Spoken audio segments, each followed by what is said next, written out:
Welcome to South Asia Chat, a podcast brought to you by the Institute of South Asian Studies at the National University of Singapore. I'm Ramita Iyer and I'm a research analyst at the Institute. On 25th July, the Bharatiya Janata Party led National Democratic Alliance's candidate, Droupadi Murmu, took oath as India's 15th president. A former governor of Jharkhand and a two-time legislator from Odisha, President Murmu is India's first person from a tribal background and second woman to occupy the office. In this episode, I will be discussing the recent elections with Dr Narayan Lakshman, Associate Editor at The Hindu and non-resident Senior Fellow at ISAS. Welcome to South Asia Chat, Dr. Lakshman. So the presidential position in India is considered to be largely ceremonial, but one that can be important in times of uncertainty. To start off our conversation, could you throw some light on the role and the powers of the president? Absolutely. While, as you rightly said, in some senses, the president's role is a nominal one, the president of the Republic of India is indeed the head of the Indian state. And in that regard, he or she is also the commander-in-chief of all the Indian armed forces. And more broadly, the President of India has been granted the responsibility and authority to protect the Constitution itself.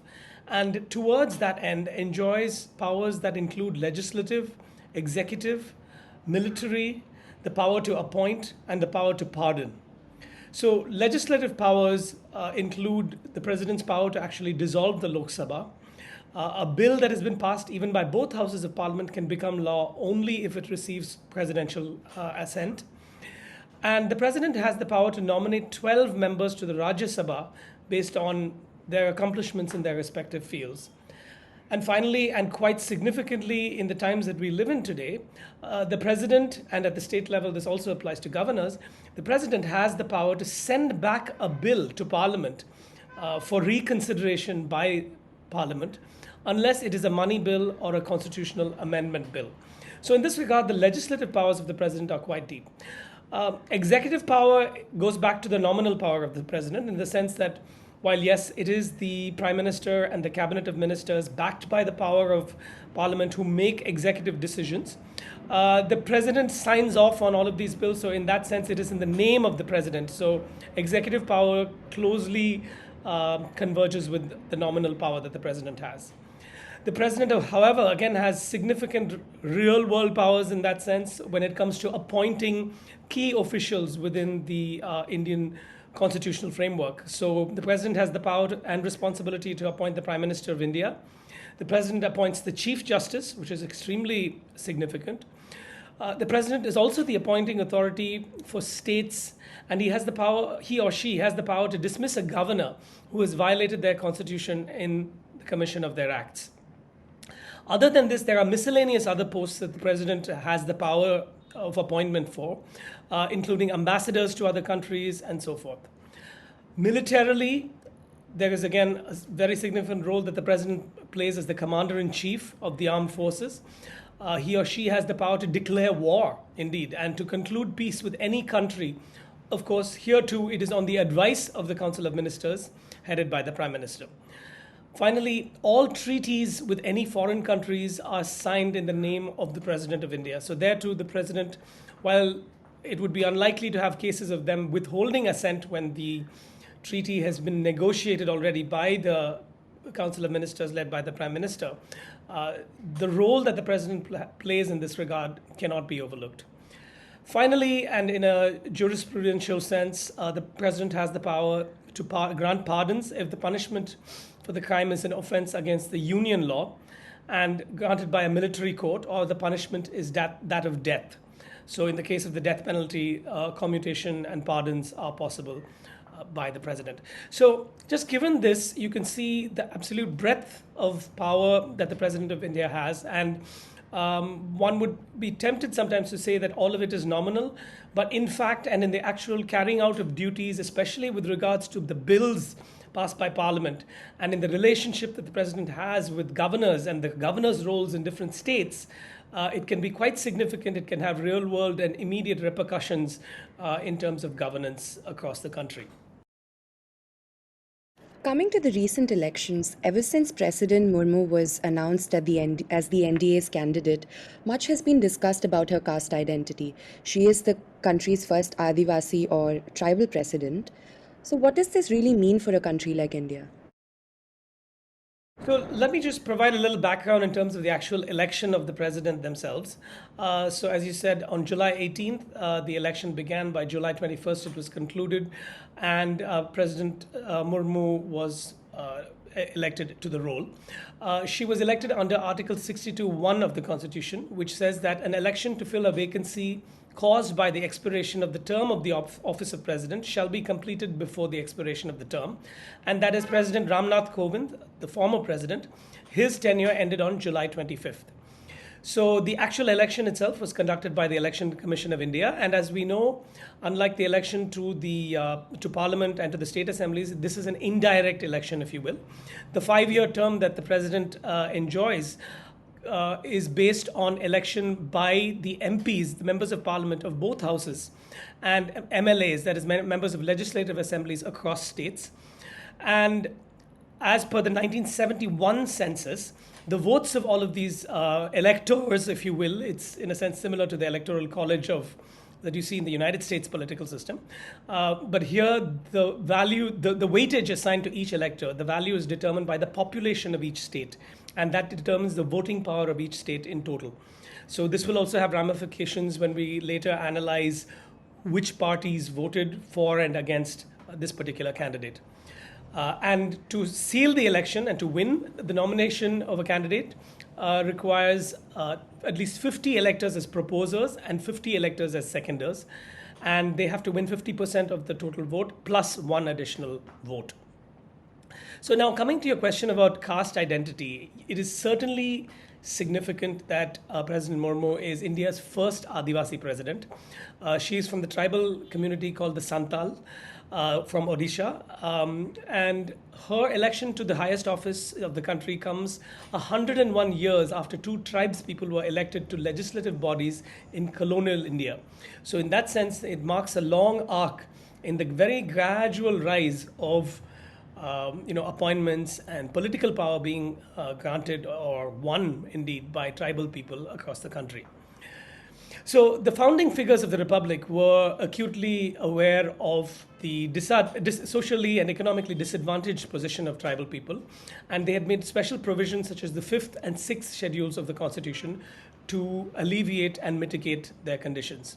So Jaipal Singh Munda, for example, a sportsman and tribal leader, was a prominent member of the Constituent Assembly itself when India's very constitution was forged, who forcefully articulated the fears and hopes of tribal people, continuing this early tradition of bringing their welfare to the forefront of political debate. In 2000, two states, Jharkhand and Chhattisgarh, were formed to give more focused attention to the concentrated tribal populations in these regions. The Scheduled Tribes and Other Traditional Forest Dwellers Act was passed in 2006. And in this, as I said, long arc of progress, Ms. Murmu's election is a milestone in terms of tribal empowerment. Having said that, I would say that she is not limited to her caste identity. She was the governor of Jharkhand since 2015, where she proved herself to be a independent-minded and powerful leader in her own right. So in that sense, her entry into office is also quite exciting to see as not only the first leader from a tribal background and a woman and from a minority group across this country in the current political milieu, but it is also of someone who has shown themselves to be an able leader. So there is much to look forward to in terms of how she will carry out her presidential duties. President Murmu won against the joint opposition candidate Yashwant Sinha by a significant margin, garnering over 64% of the votes.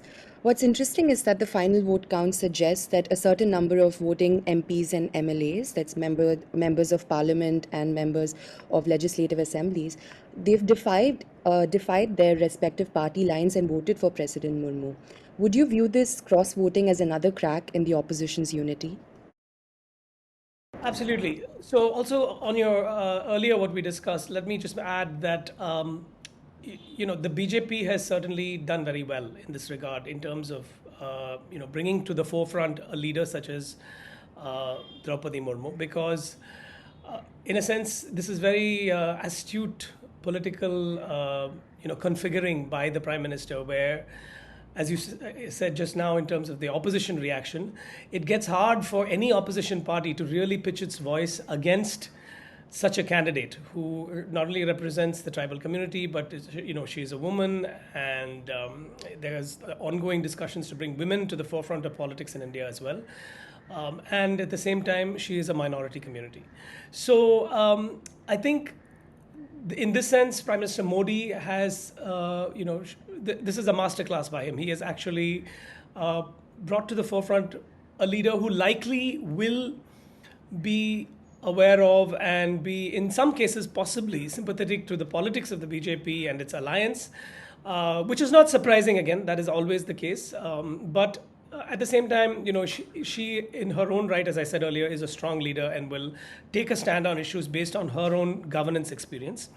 And at the same time, this is going to, her elevation to the presidential role will galvanize tribal communities across the country. And even though there have been many critics who have said that this is more a symbolic act rather than substantial or substantive, in the context of a systematic erosion of protections accorded to tribals, harassment and suppression by police and other local authorities, and a general state of intolerance towards them, that is their current state, this is a welcome nomination and a victory for her, for President Murmu, which could change how all of these issues are seen from a public policy sense.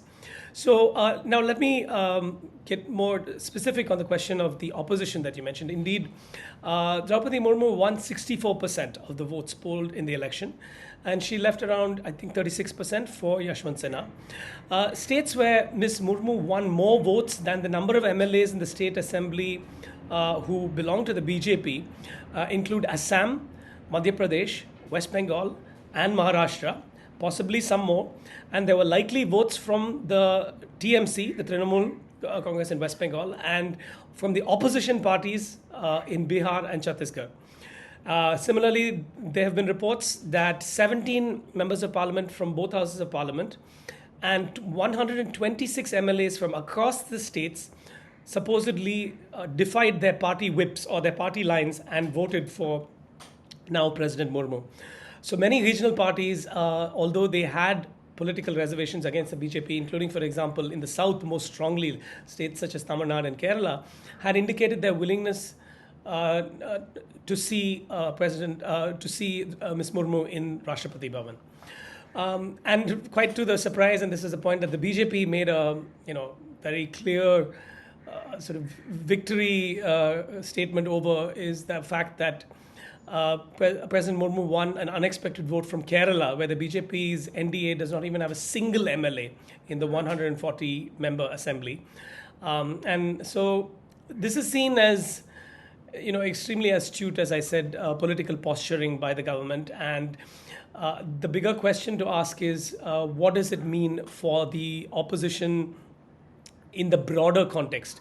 So in the broader picture, it is important to highlight issues such as the absolute political disarray that the Congress party finds itself in as one of the leading parties in the opposition. And that, of course, goes to core questions such as, dynastic control of the party itself, a lack of ideology and cadre discipline, and very patchy electoral strategies that have not really yielded it any significant victories in recent years, apart from maybe at the state level in a few cases, such as Rajasthan. So I think this, at the broadest level, this most certainly strengthens the hand of the BJP. Whether it will yield direct electoral gains is hard to tell. We'll have to wait and see.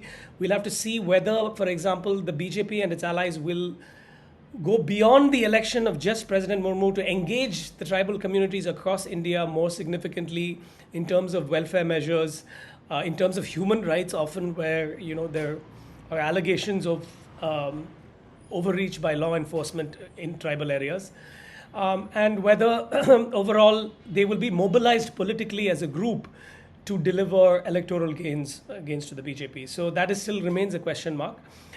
Similarly, on the opposition side, I don't see the opposition as pitching itself directly into the tribal campaigning mode because of this election. But at the same time, it is a wake-up call. It is very much a wake-up call for the opposition, whether the Congress or whether regional leaders across parties in the south and in the east of India.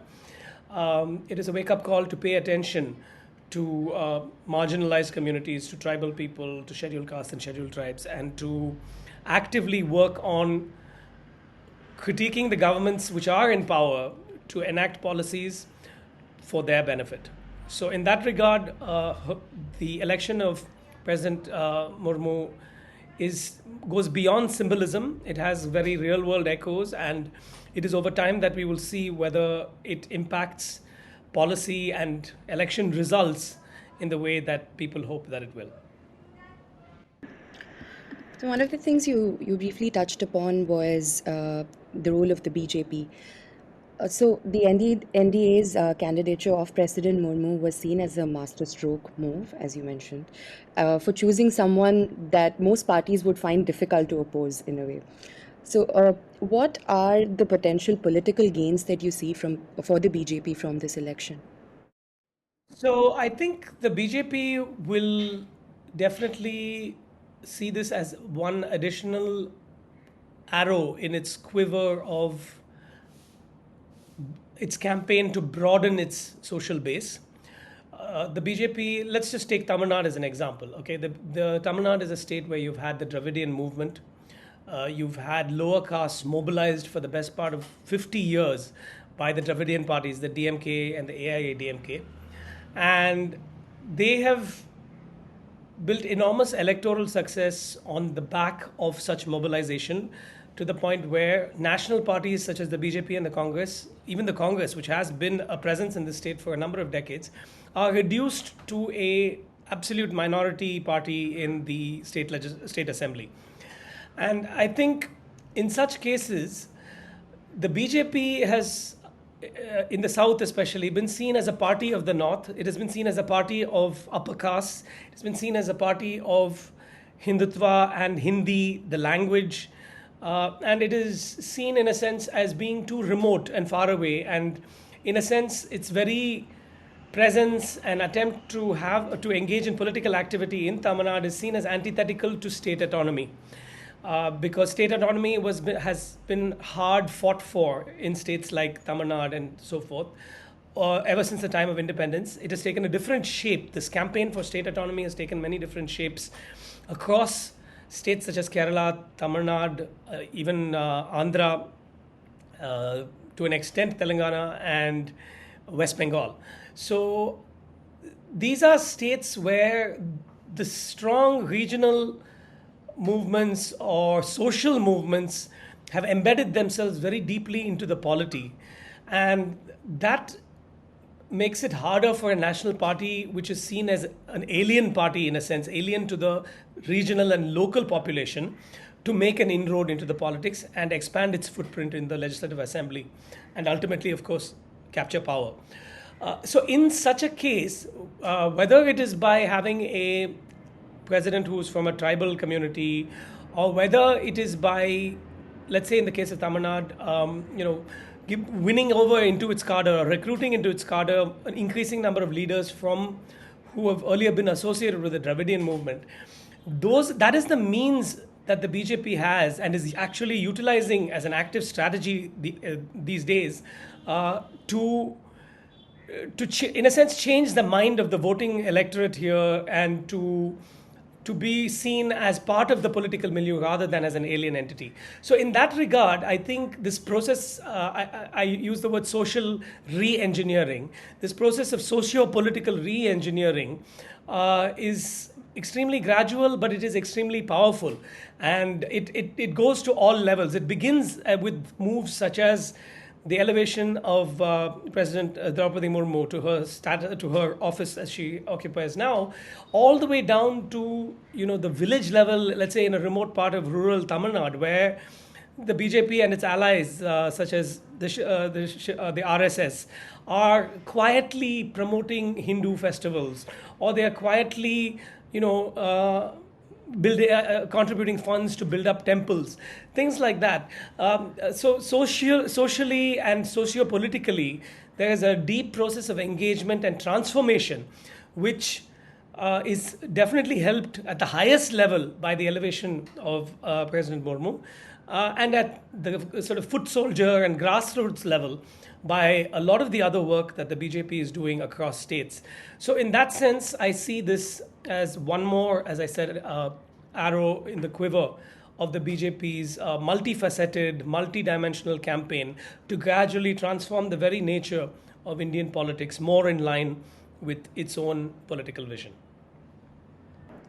So, I want to close off this podcast by looking at what we can expect over the next 5 years. So, India's previous president, Ramnath Kovind, was seen as someone who was rather low profile during his tenure. With respect to President Murmu, during our conversation today, you've used phrases like independent and powerful mind and strong leader. So, do you see President Murmu taking a different path, perhaps charting a more proactive course during her tenure? Absolutely. I think that's quite a distinct possibility because let's take a step back and look at the broader context again.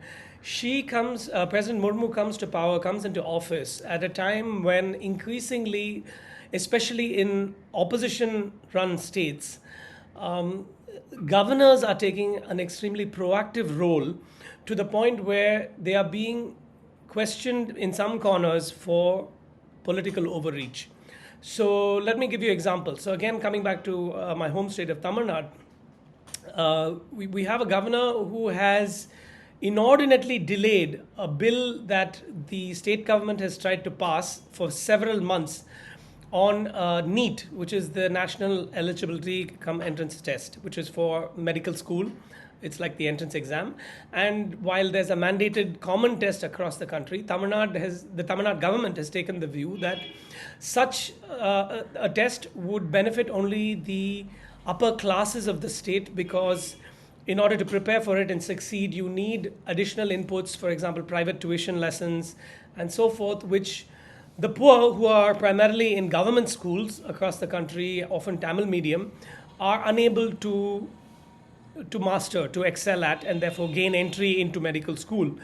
And I think while that is, you can look at the pros and cons of it, because on the other side, of course, there is the advantage of standardization of a test across the whole country, which is an important trait of an advancing and emerging economy, where you have merit as the basis for professional careers and professional university education, such as the medical profession. And so, whatever that debate may be, the governor in this state had very inordinately delayed his approval for the bill, and had sent it back, and despite the Legislative Assembly again sending it back to him, had not passed it. So this is just one amongst several examples, to the point where the Chief Minister has taken it up at several other forums and escalated it.